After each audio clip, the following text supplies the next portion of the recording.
চুয়াডাঙ্গায় শীতজনিত কারণে হাসপাতালে দিন দিন বাড়ছে ডায়রিয়া ও নিউমোনিয়া রোগীর সংখ্যা। প্রতিদিন নতুন নতুন রোগী আসায় বহির্বিভাগে বাড়ছে রোগীর চাপ।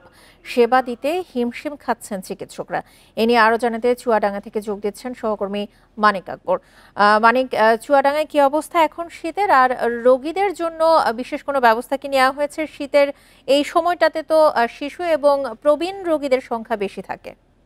হ্যাঁ, আমাদের চুয়াডাঙ্গা সদর হাসপাতালে শীতজনিত রোগে আক্রান্ত হয়ে অনেকেই ভর্তি হচ্ছেন। বিশেষ করে শিশু ওয়ার্ড এবং ডায়রি ওয়ার্ডে রোগীর চাপ বেড়েছে।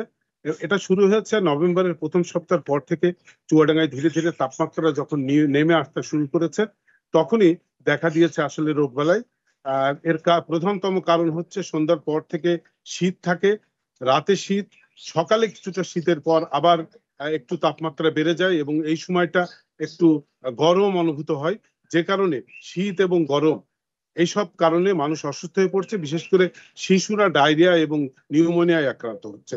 তো চুয়াডাঙ্গা সদর হাসপাতালের চিকিৎসকরা বলছিলেন যে রোগীর চাপ বেড়ে যাওয়া সামাল দেওয়া তাদের জন্য কষ্টকর, তারপরেও তারা উদ্যোগী হয়েছেন এবং বিশেষ ব্যবস্থায় যাতে কোনো ক্রমেই কোনো রোগীর প্রতি অবহেলা না হয় সে ব্যাপারে ডাক্তাররা সচেষ্ট হয়েছেন বলে ডাক্তাররা দাবি করেছেন। তো ডাক্তাররা বলছেন যে প্রতিদিন যেসব রোগী আসছে তাদেরকে খুব জরুরি ভিত্তিতে প্রথমে বহির্বিভাগে দেখা হচ্ছে এবং যদি কখনো মনে হয় যে সেই রোগীর অবস্থা জটিল, তাকে হাসপাতালে ভর্তির পরামর্শ দেওয়া হচ্ছে।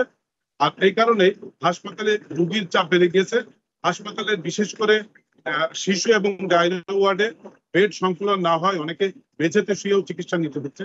তো চিকিৎসকরা বলছেন এই সময়টা যেহেতু আবহাওয়ার পরিবর্তনের এই সময়ে শীতজনিত রোগবালাই দেখা দেয়, এ কারণে এই সময়টা অভিভাবকদের সতর্ক থাকতে হবে। বিশেষ করে সন্তানদের প্রতি আলাদা নজর রাখতে হবে যাতে কোনো ক্রমে তাদের গরম বেশি না লাগে, শীতও বেশি না লাগে।